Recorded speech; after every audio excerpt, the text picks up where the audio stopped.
They thought they had friends, powerful friends. Russia, China, North Korea. But when the bombs fell and the skies burned, no one came. This is the story of Iran, a nation under attack, abandoned by allies, surrounded by enemies, and forced to face the fire, alone. Listen closely, because what happened next might change the Middle East forever. Chapter 1. A Call from Tehran. The voice was firm, strong, and full of pain. He stood in Moscow, but he was speaking for Tehran. The ambassador of Iran looked straight into the cameras and said what many were thinking. The Iranian people will not forget. We will remember who stood with us and who did nothing. The words were clear, cold, like a knife.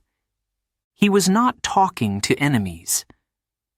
He was speaking to friends, to allies, Russia, China, North Korea. He was saying what Iran could no longer hide, that the country felt alone. Just days before, everything changed. A sudden strike, a massive attack. From Israel, explosions lit the sky.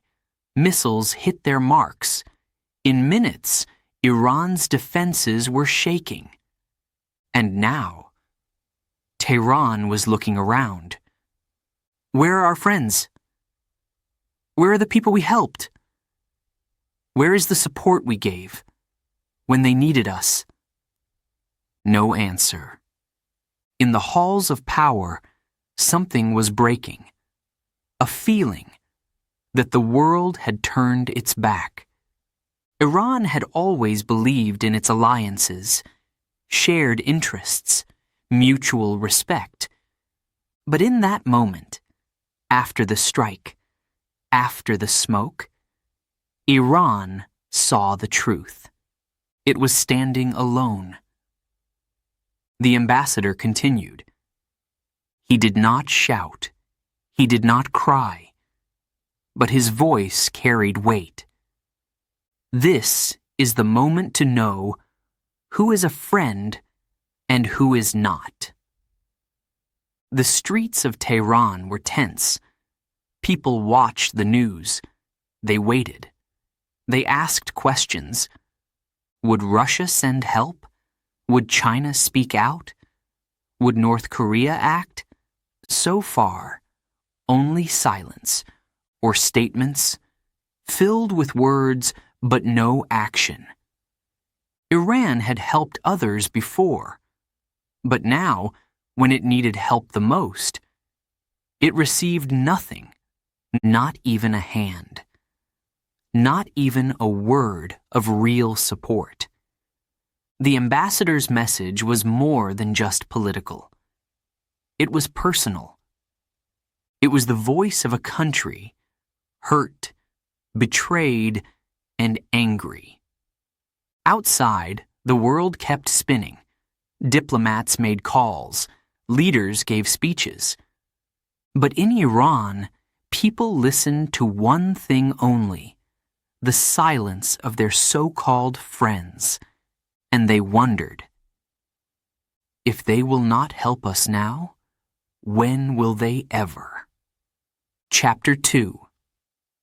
When Iran helped the world, before the war, before the betrayal.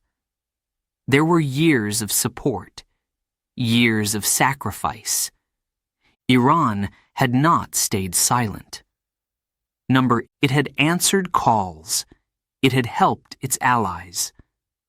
Again and again. In 2022, Russia went to war. Ukraine was the target. The world was watching. Russia needed drones, fast, effective, deadly. Who gave them? Iran. Not one, not 10, but thousands. Iran did not send soldiers, but it sent the tools of war. And that was not the first time. Long before Ukraine, there was Syria. Russian jets flew in the sky. But who fought on the ground? Iranian fighters. They bled in battles. They stayed in dangerous towns. They helped protect the Syrian government and supported Russia's goals.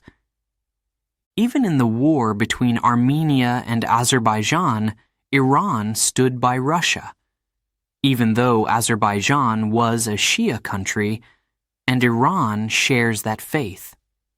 Still, Iran did not change sides. It stood with Moscow. Why?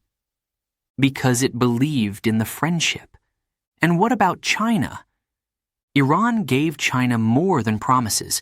It gave oil at cheap prices. It opened its land, sea, and air. It let China build big projects, not only in Iran, but in Iraq, in Syria, in many places. Iran trusted Beijing. It shared its economy, its space, its future. To North Korea, Iran gave friendship, shared views, shared enemies. They stood together against America, against sanctions, against pressure. Iran did not forget its friends, not in peace, not in war. But now things are different. Iran was hit. Hard. Fast. And what did it get from all those allies? Words, statements, nothing more. Inside Tehran, many were asking, was it all a mistake? Did we give too much and get nothing back? Were we only useful when they needed us? Memories can be heavy, especially when they feel one-sided. Iran had helped, loyal, consistent, but now, in its most painful hour, it looked back and saw silence. What comes next may change everything. Because if Iran decides that those friendships were fake, then the world may see a very different Iran. One that no longer trusts, no longer waits, no longer gives. Chapter 3. The Strike That Broke Iran. It was dark.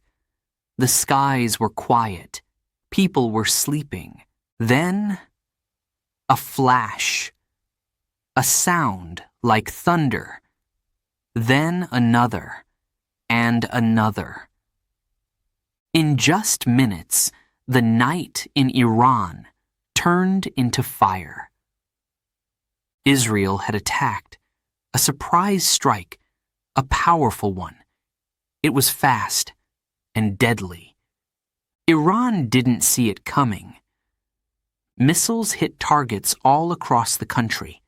Military bases, air defense systems, radar stations, missile factories, and more.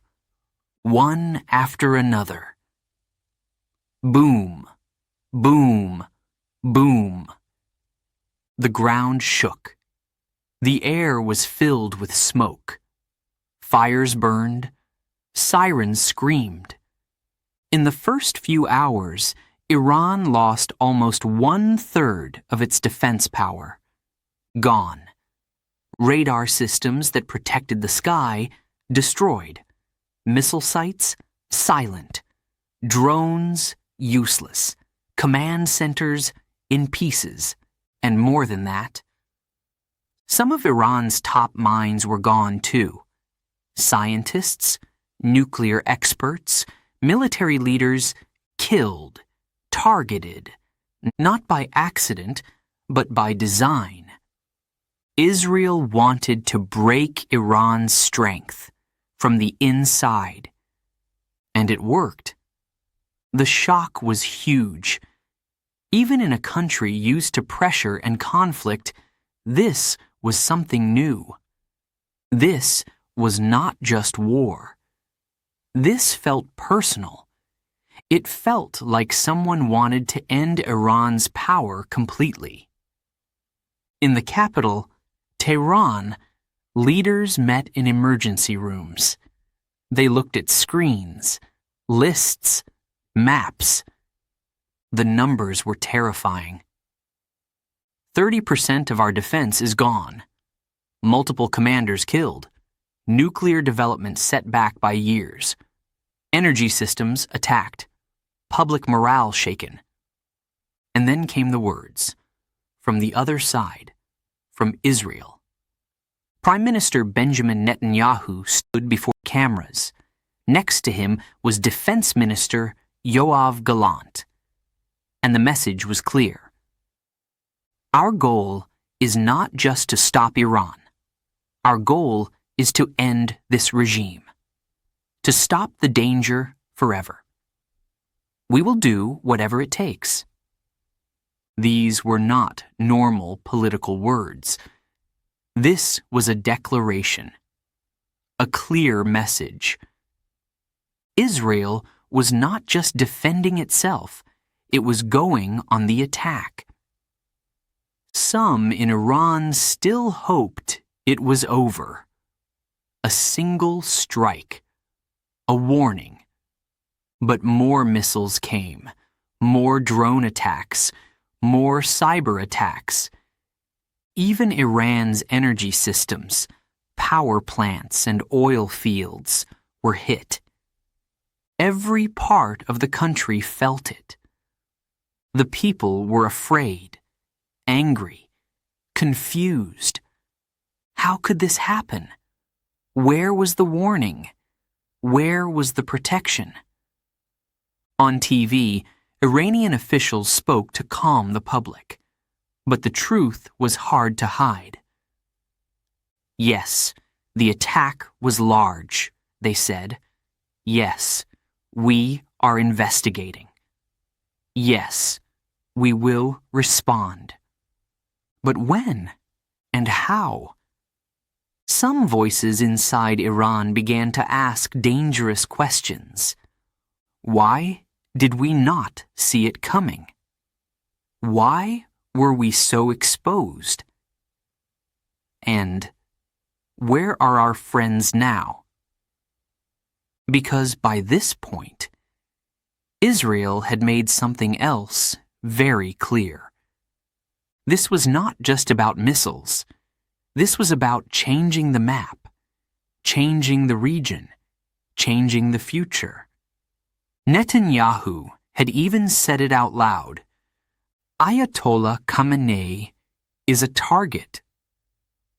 That's right. Israel had spoken openly about assassinating Iran's supreme leader. A line that had never been crossed before.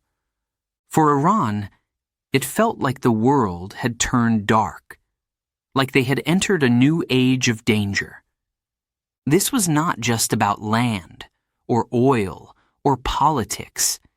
This was a war over existence. And in the middle of it all, Iran looked around. Who will help us now? Who will speak for us?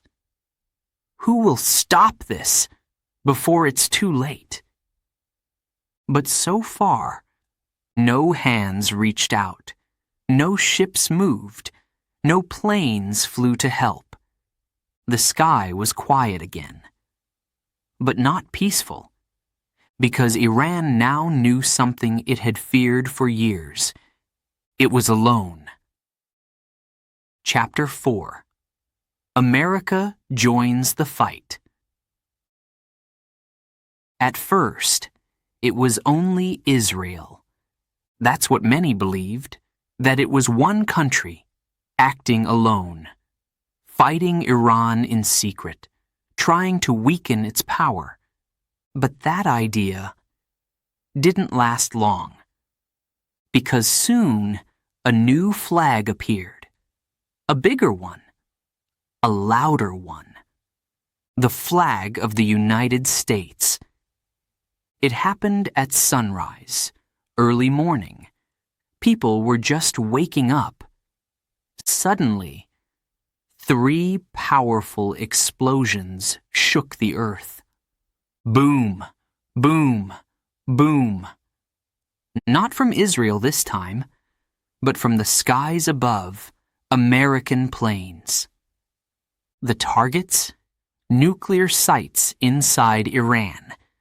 Places the world had watched for years. Now, they were burning. It was no longer a secret, no longer a Cold War. America had entered the battlefield. Iranian media tried to stay calm. This is a limited attack, they said. The damage is under control. We will respond at the right time. But inside government buildings, panic was real. Iranian generals looked at maps and whispered, "They are inside our borders." They are not warning anymore. They are hitting. The United States made no excuse. They didn't hide. They wanted the world to see. President Trump, yes, Donald Trump, back in the White House, stood before the press. Iran is a threat, he said. We will not let them build nuclear weapons. We will act when needed, without fear, without delay. For many, it was a message of strength. For others, a message of danger. Iran had always feared this moment, a war on 2 fronts. Not just Israel, but Israel and America together. Some Iranian leaders still hoped the U.S. would stay back, that it would speak but not act. But now, they knew. The war had expanded. The enemy was no longer one country. It was a superpower. People in Tehran watched the news with wide eyes. They saw videos of the bombings, flames, dust, emergency workers pulling bodies from rubble. Old men shook their heads. Young men clenched their fists. Mothers whispered prayers. Children stayed home from school. Fear was everywhere. Social media was full of rumors. America wants to destroy everything. This is the beginning of the end. No one will save us now. And in Washington, the message continued. American generals gave speeches. They showed satellite images. They said Iran was dangerous and needed to be stopped now, not later. Iran felt the heat, the pressure, and it wasn't just military. Banks were frozen. Trade was blocked. International companies began to leave. Iran was under attack, not only by bombs, but by the global system. Yet, still, Iran did not surrender. Officials said, "This is not the end. This is just the beginning of resistance."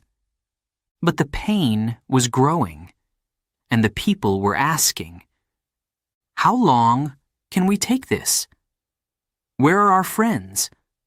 Are we truly alone?"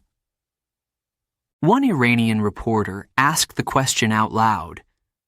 If the world's most powerful army is against us, and even our allies are silent, then what chance do we really have? Outside, the world watched.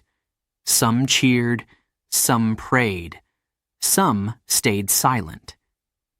Inside Iran, something was changing, not just in the government, but in the hearts of the people. They were proud, but they were tired. They wanted answers, they wanted hope, but all they saw was fire, and the sky, once full of stars, was now full of drones. This was no longer just about one country fighting another. It was a global moment, a turning point, and Iran was at the center. Chapter 5. Putin speaks. But that's all. The message from Tehran was clear. We stood with you. Will you stand with us? Everyone looked to one man, one country, Russia, and its leader, Vladimir Putin. For years, Iran had been close to Russia. They shared interests.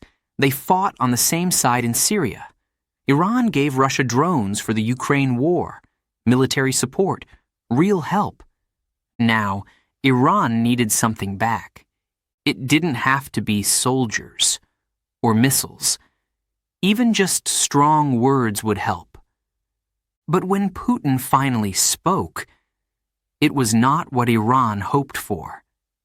He stood on a stage, tall, calm, careful.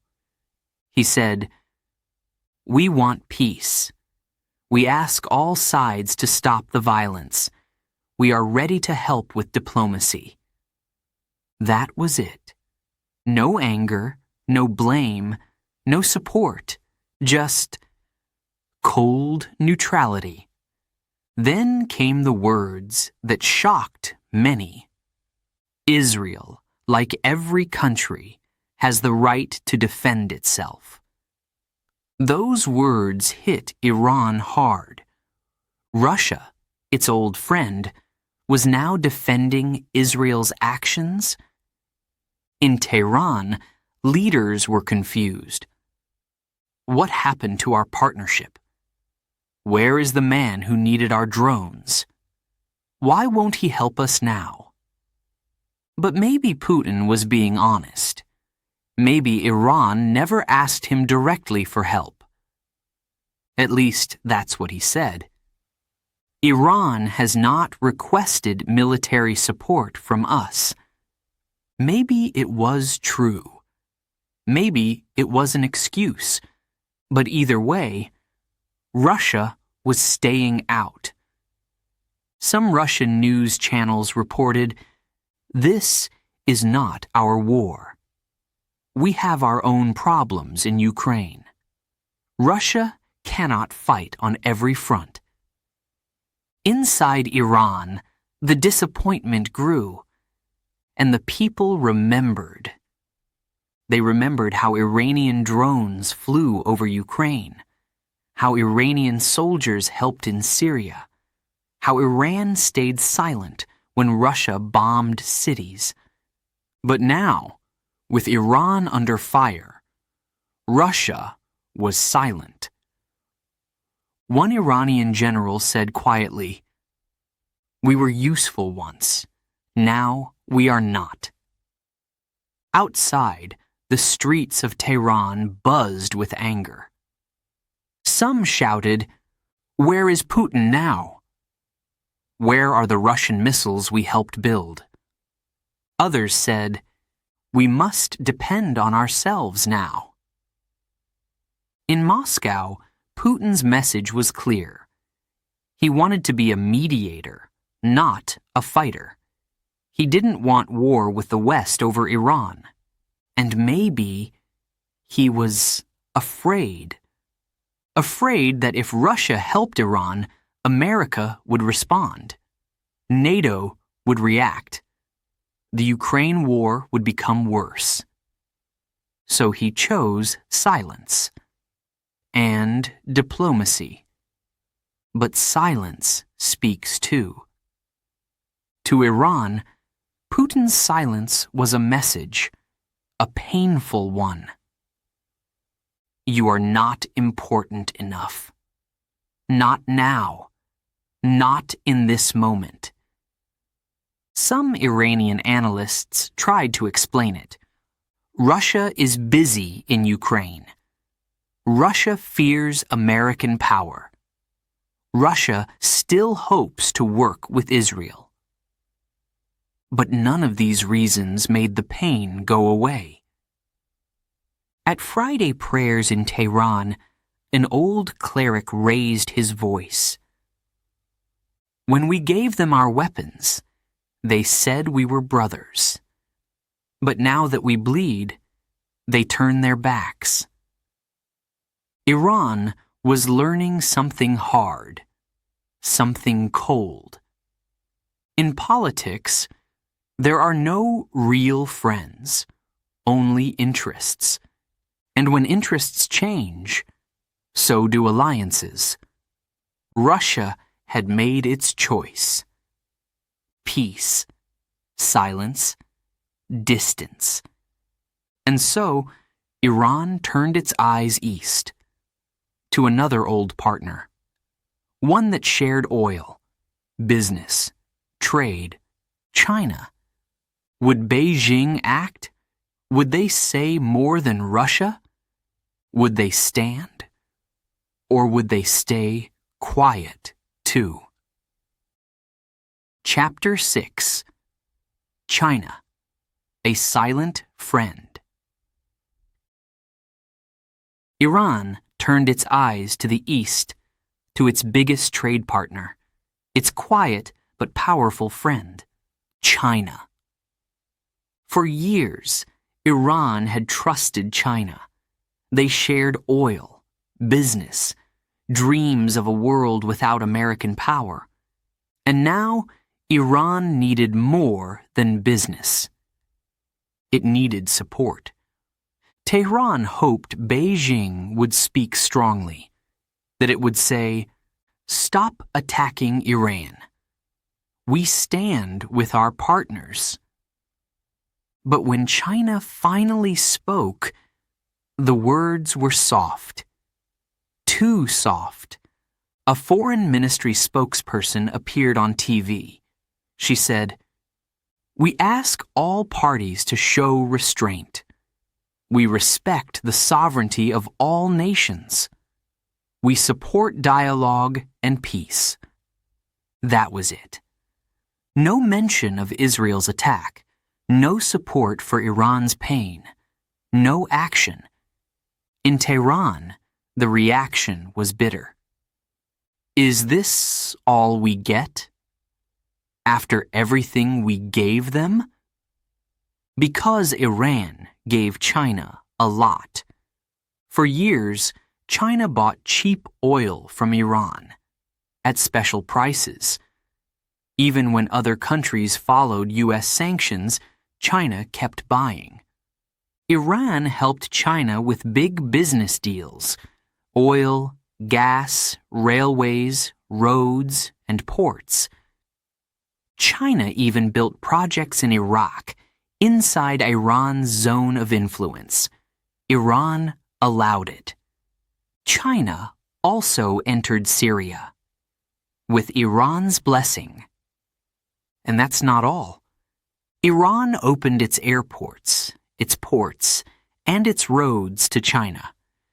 Beijing had a strong presence in the Persian Gulf and Central Asia, thanks to Iran. Iran gave everything for a long-term friendship. But now, that friendship felt empty. On Iranian TV, an expert said, "We thought China would be different, but in the end, they are like Russia, business first, politics later." One Iranian man on social media wrote, "When we gave them oil, they smiled. When we gave them markets, they shook hands. Now, when we cry out, they look away. Even worse, many in Iran knew the truth. China doesn't fight wars. It avoids military conflict. It prefers trade, not missiles. So maybe Iran expected too much? Maybe China would never help, not in this kind of war. But still, the silence hurt. Because in this moment, Iran didn't need factories, or train lines, or roads. It needed a voice, and China gave it only whispers. Some tried to defend China's position. China is protecting its economy. China needs stability in the region. China doesn't want to anger America. Maybe all that was true. But for Iran, it didn't matter. Words without action felt like betrayal. At Friday prayers in Qom, a cleric said, "We opened our homes to China. We gave them space in our markets, and now they give us nothing." Still, Iran didn't close the door completely, because it couldn't.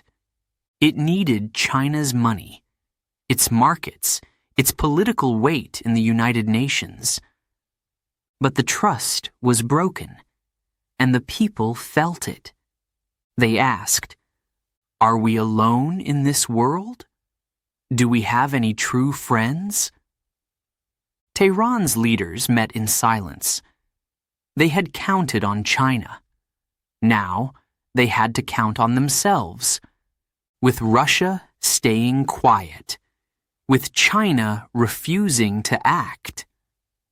Only one name remained on the list: North Korea. Would the isolated nation speak louder? Would it offer more than words? In the past, Iran and North Korea had shared weapons, secrets, and a deep hate for the U.S. Now, Iran hoped it would be different. Would Pyongyang break the silence? Or was Iran truly alone? Chapter 7. North Korea. Only words. Iran had waited. For Russia, for China. Now only one country remained. A strange ally. Far away. Poor, but loud. North Korea. In Tehran, there was a quiet hope. Maybe Pyongyang would break the silence. Maybe it would say what others were too afraid to say. Maybe it would finally take a real stand. And it did. Kind of. The North Korean government released a statement. It was bold, strong, emotional. Their words shocked many around the world. The Foreign Ministry spokesperson said, "Israel, with the help of America and the West, is a cancer in the Middle East. It threatens peace and stability in the region. The Zionist regime is aggressive and criminal." He warned, if the U.S. and its allies continue to fuel the war, the result will be disaster. The whole region will explode. It was the most direct support Iran had heard. Much stronger than Russia, much clearer than China. The people of Iran listened. They shared the words on social media. They wrote, "At least someone speaks the truth. North Korea is poor, but not afraid." But then came the disappointment. After all the strong words came nothing else. No weapons, no soldiers, no real help. Just a statement. Iran needed action. North Korea gave only opinion. In the Iranian parliament, one MP whispered, "This is just theater. They say what we want to hear, but that's all." It wasn't new. North Korea often speaks loudly, but rarely does more. It loves to attack the West with words, especially America. And Iran is always happy to hear it. But when it comes to real support, there is none. Still, Iran didn't reject the statement. They needed every voice they could get, even if it came from the world's most isolated country. One Iranian reporter on state TV said, "North Korea understands us. They know what it feels like to be targeted by the West. We are both survivors." But others were less hopeful. A young student in Shiraz wrote online, "Words don't stop bombs. We need help, not slogans." In Washington, the White House responded. A press officer said, "We're not surprised by North Korea's comments. They stand with regimes that threaten world peace." This response made Iran even more angry, not just at America, but at the silence from others. Why only North Korea? Why not Venezuela? Why not even Pakistan? Iran was becoming more isolated by the day. The world was watching, but not moving. At a military base in Isfahan, a young soldier told his commander, "We are bleeding." And the world just watches. Back in Tehran, leaders met again. They had counted on North Korea to be loud. It was, but that's all. No missiles, no fuel, no cyber help, nothing. Some Iranian officials began to see the pattern. Russia, silence. China, soft words. North Korea, angry words. But no action, no real friends, only lonely voices in empty rooms. Still, North Korea had done more than most. At least it had spoken clearly. At least it had used strong language. But Iran needed more. Because every day, the attacks continued. The damage grew. The fear deepened. And Iran was not just waiting for friends anymore. It was looking at its own network, its regional power.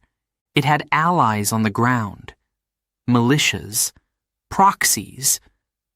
Would they move? Would they fight? Or would they disappear too? Chapter 8. Where are Iran's militias? Iran had waited long enough.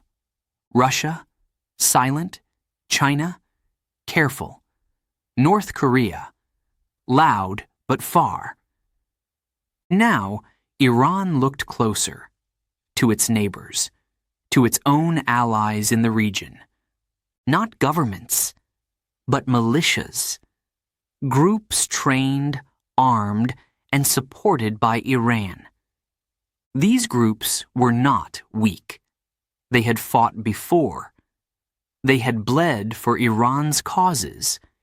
In Iraq, in Syria, in Lebanon, in Yemen. Iran believed they would answer the call.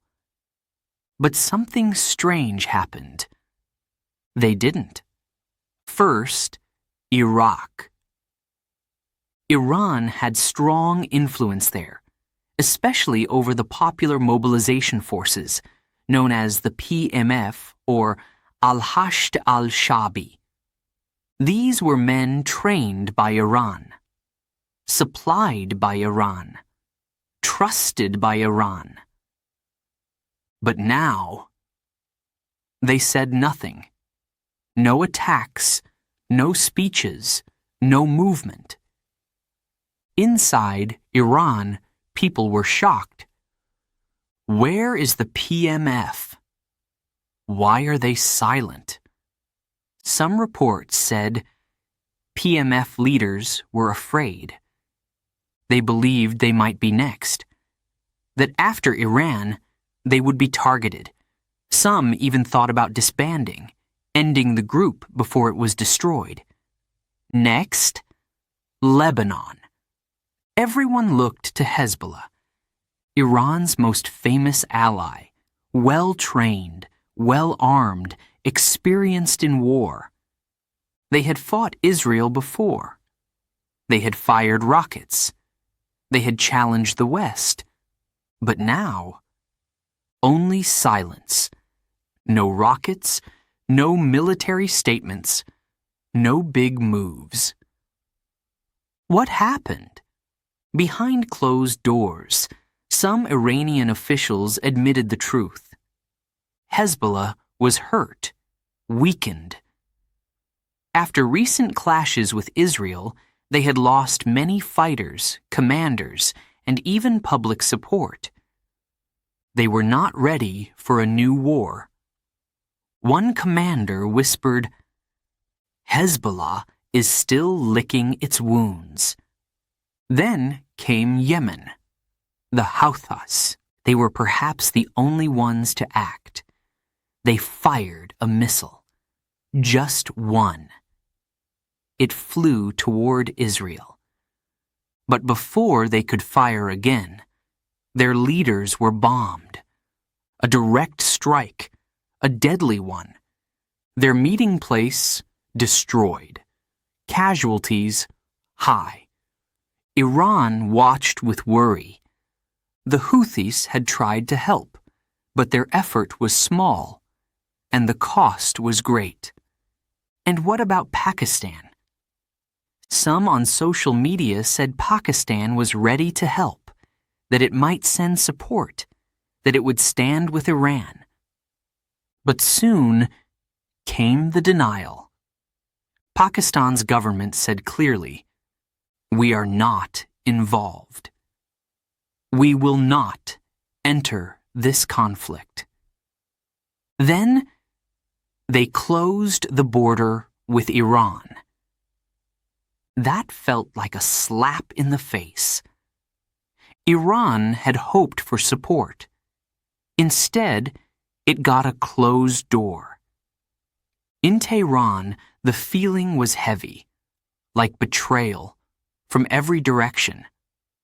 One Iranian general stood in a quiet room. He looked at the map on the wall. He whispered, "We built a network for years, and now no one moves." The truth was hard. Iran had spent years building influence, training fighters, sending weapons, spreading its message, but in its darkest hour, no one came. Even inside Iran, people began to ask, was it all fake? Do we really have allies? Or were they only using us until the fire got too close? Social media filled with anger. Some wrote, "We defended them. Now they hide." Others said, "Maybe they are afraid, like we are." One thing was clear. Iran was not just alone internationally. It was abandoned regionally. In mosques, in schools, in the streets. People talked. They argued. They worried. Maybe the biggest fear wasn't the next attack. Maybe the fear was this. If we cannot trust our allies, who do we have left? The war was still going. The sky was still dangerous.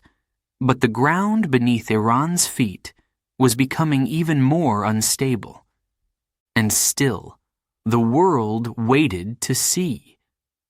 Would Iran fight back? Would it break? Would it rise alone? Or was the end near? Chapter 9. Iran is alone. Or is it? The bombs had fallen. The skies had burned. And now there was quiet, but not peace. It was the quiet that comes after loss, after shock, after betrayal. Iran stood alone. Its cities were hurt, its defenses damaged, its scientists gone, its leaders targeted. Israel had struck hard. America had joined. And Iran was bleeding. For days, people asked, "Where are our allies? Why didn't they come? Why are we fighting with no one beside us?" The answers were painful. Russia stayed neutral. China stayed polite.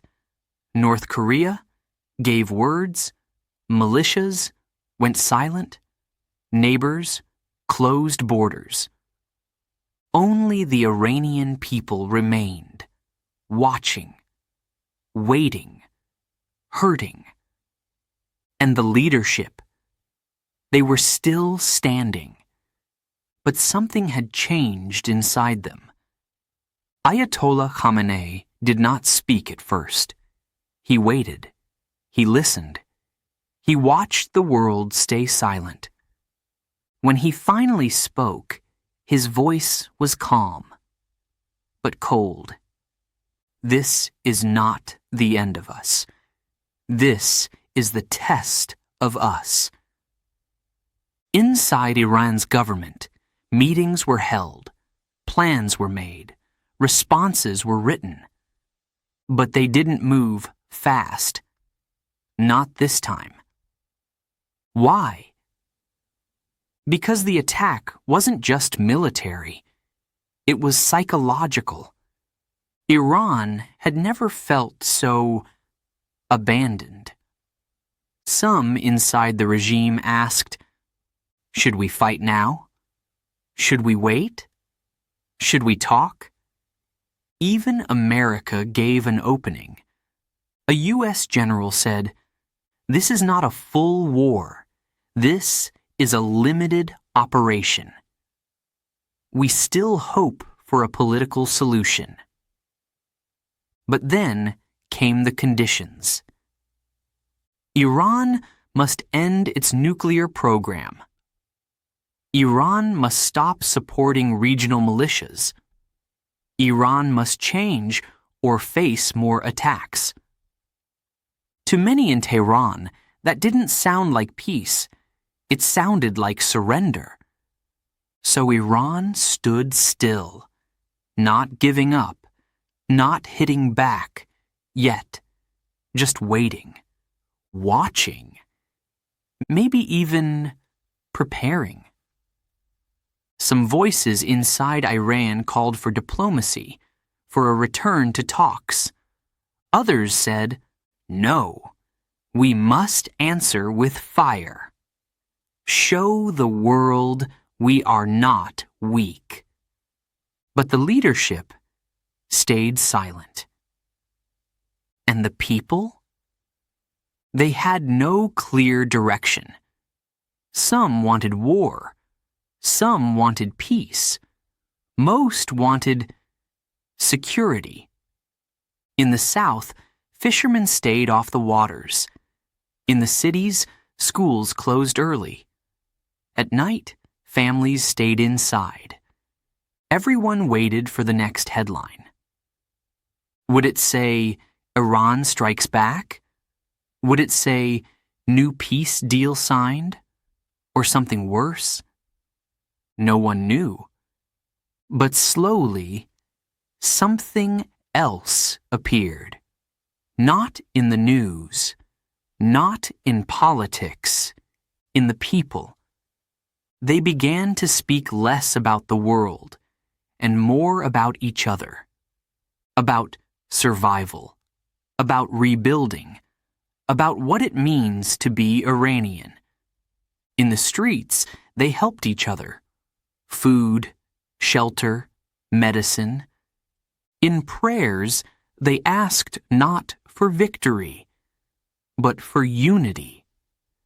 Because maybe, they thought, if we have no one else, we still have us. And perhaps that was the message Iran would send next. We are not done. We are not broken. We are not finished.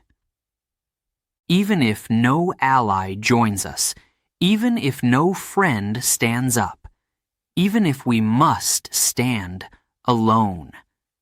But the story doesn't end here. Not yet. Because behind closed doors, in quiet meetings, in secret bases, Iran was still thinking, still preparing. And maybe, just maybe, they were not as alone as the world believed. Will there be a next strike? A surprise move? A sudden deal? No one knows, because the next move belongs to Iran.